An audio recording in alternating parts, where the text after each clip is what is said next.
ఓం మహాగణాధిపతయే నమ. ఓం గురుభ్యో నమ. ఓం శ్రీమాత్రే నమ.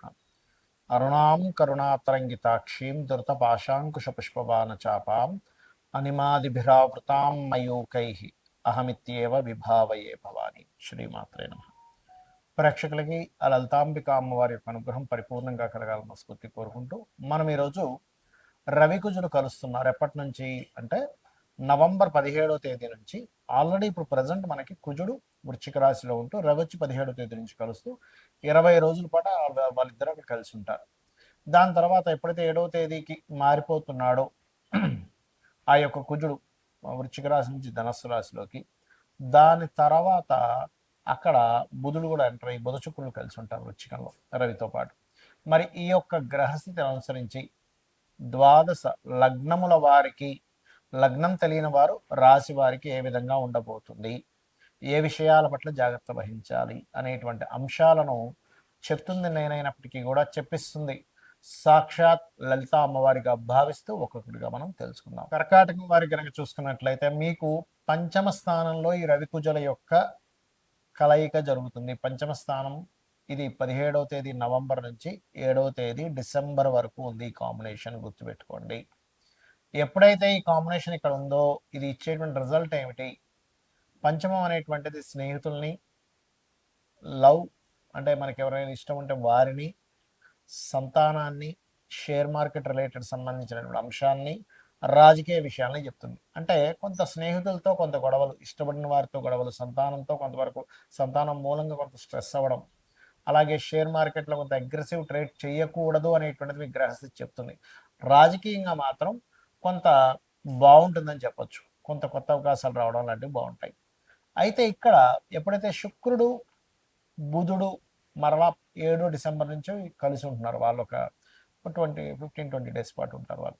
అయితే ఈ కాంబినేషన్ ఎప్పుడైతే ఉందో ఇది ఆ సెవెంత్ తర్వాత అంటే డిసెంబర్ 7 తర్వాత కళారంగాలలో ఉండేటువంటి వారికి కొత్త కొత్త అవకాశాలు వచ్చేటువంటి యోగం కలిగింపజేస్తుంది అక్కడ.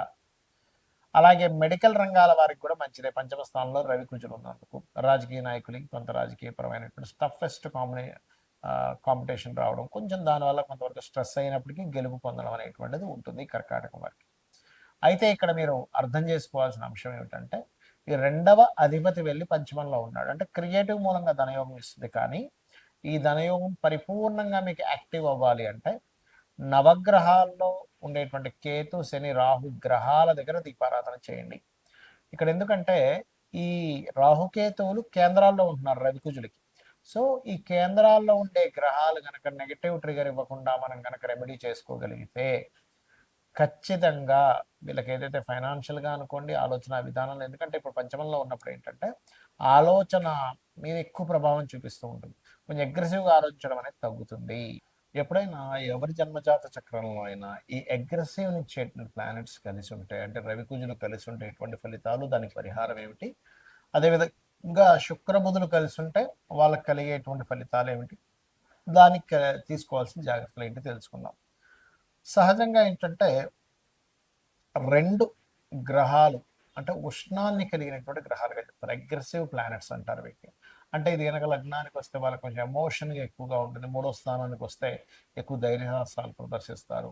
అది ఏ స్థానంలో ఉంటే ఆ స్థానాన్ని అగ్రెసివ్గా అది ట్రిగర్ చేస్తూ ఉంటుంది. అంటే ఏంటి, 2వ స్థానంలో ఉంది కుటుంబంతో తెలియని ఘర్షణలు, 3వ స్థానంలో ఉంది విపరీతమైన ధైర్యం కాకపోతే అన్నదమ్ములతో గొడవలు, 4లో ఉంది కొంత భూ సంబంధించిన విషయాల్లో కలిసి రావడము ప్లస్ గొడవలు ఉంటాయి, 5లో ఉంది సంతానంతో ఘర్షణ లేదా ప్రేమ వ్యవహారాలతో విషయాలు, 6లో ఉంది శత్రువుపై విపరీతమైన విజయాన్ని పొందుతాడు, 7వ స్థానంలో ఉంది బాగా స్ట్రాంగెస్ట్ పర్సనాలిటీ ఉన్నటువంటి జీవిత భాగస్వామి రావడం జరుగుతుంది, అష్టమంలో ఉంది యాక్సిడెంట్స్, 9లో స్థానంలో ఉంది తండ్రి చాలా అగ్రెసివ్గా ఉండడం, లేకపోతే తండ్రి పట్టుదల ఎక్కువగా ఉండడం, 10వ స్థానంలో ఉంది.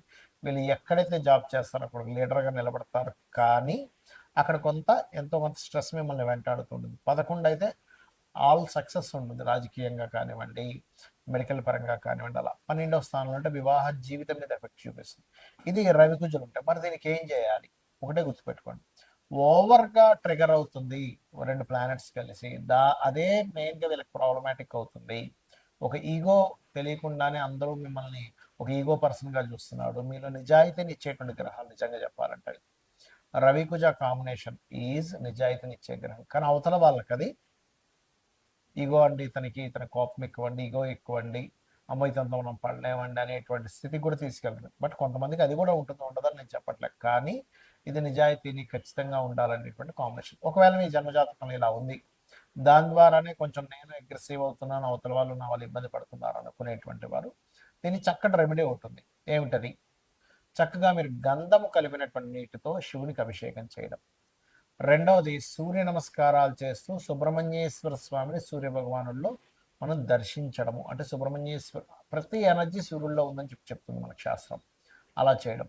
అలాగే మరొక విషయం ఏంటంటే గోవులకి క్యారెట్స్, గోధుమ రవ్వ ఆది మంగళవారాలు తినిపించడం. రావి చెట్టుని బ్రహ్మ విష్ణు రుద్రుల యొక్క స్వరూపంగా చెప్తూ ఉంటారు. వాటి కింద సర్పాలు ఉంటాయి మనకి ప్రతిష్ఠ చేసినవి. అక్కడికి వెళ్ళి చక్కగా మీరు ప్రదక్షిణం చేసుకొని ఒక రాగి చెంబులో వాటర్ తీసుకొని అందులో పసుపు కుంకుమ గంధం కలిపి చిటికెడు వేసి కలిపి ఆ చెంబు పట్టుకొని ప్రదక్షిణం చేసుకొని వాటి మీద కనుక మీరు అభిషేకం చేసినట్లయితే చాలా అంటే చాలా మటుకు కంట్రోల్ అవుతుంది. దీంతో పాటు రుద్రాక్ష ధారణ చేయండి. ఎన్ని ముఖాలు చేయాలి ఏమిటంటే అది ఎన్నో భావంలో ఉంది, అన్ని ముఖాలు చేయండి. అంటే ఒకటో భావంలో ఉంది భద్రాక్ష జరుగుతుంది చంద్రాకారంలో, రెండో భావంలో ఉంది 2 ముఖాలు, మూడో స్థానంలో ఉంది కాంబినేషన్ 3 ముఖాలు, 4వ స్థానంలో ఉంది 4 ముఖాలు, అలా 12 భావాలకి 12 ముఖాలు మీరు ధరించవచ్చు. అంటే 12 స్థానాల్లో ఎక్కడుంటే అన్ని ముఖాలు ధరించడం ద్వారా మీకు చాలా కంట్రోల్ అవుతుంది. ఎందుకంటే ఈ కాంబినేషన్ బీపీని కూడా పెంచుతుంది, గుర్తుపెట్టుకోండి. ఇక అలాగే మరొక విషయం ఏంటంటే ఇక్కడ గమనించినట్లయితే మీకు బుధ శుక్రుల గురించి మనం మాట్లాడుకున్నాం. బుధ శుక్రులు అంటే ఏంటంటే వాళ్ళకి తెలివితేటలు చాలా బాగుండడం, మాట్లాడేటప్పుడు చాలా సున్నితంగా మాట్లాడడం, చాలా అంటే ఆహ్లాదకరంగా వాళ్ళ యొక్క వాయిస్ అనిపించడం అనేటువంటిది జరుగుతూ ఉంటుంది, గుర్తుపెట్టుకోండి. అలాగే మరొక విషయం ఏంటంటే ఇక్కడ గమనించినట్లయితే ఈ బుధుడు శుక్రుడు అంటే కమ్యూనికేషన్స్ కారకుడు. అదేవిధంగా ఈ బిజినెస్ కారకుడైన బుధుడు ఎప్పుడైతే శుక్రుడితో ఉంటాడు మీ జన్మ జాతకంలో కనుక అది ధనయోగాన్ని ఇచ్చే కాంబినేషన్లో ఉంటే మీకు ఖచ్చితంగా ఆర్ట్స్ రిలేటెడ్, ఫ్యాషన్ రిలేటెడ్, అందానికి సంబంధించింది, బట్టలకు సంబంధించింది, కార్లకు సంబంధించి అంటే వెహికల్కి సంబంధించింది వాటి మూలంగా మీరు బిజినెస్లో డెవలప్ అవుతారని మీరు అర్థం చేసుకోవాలి. అయితే దీనివల్ల ఏంటంటే మంచి స్నేహితులు కూడా ఉంటారు.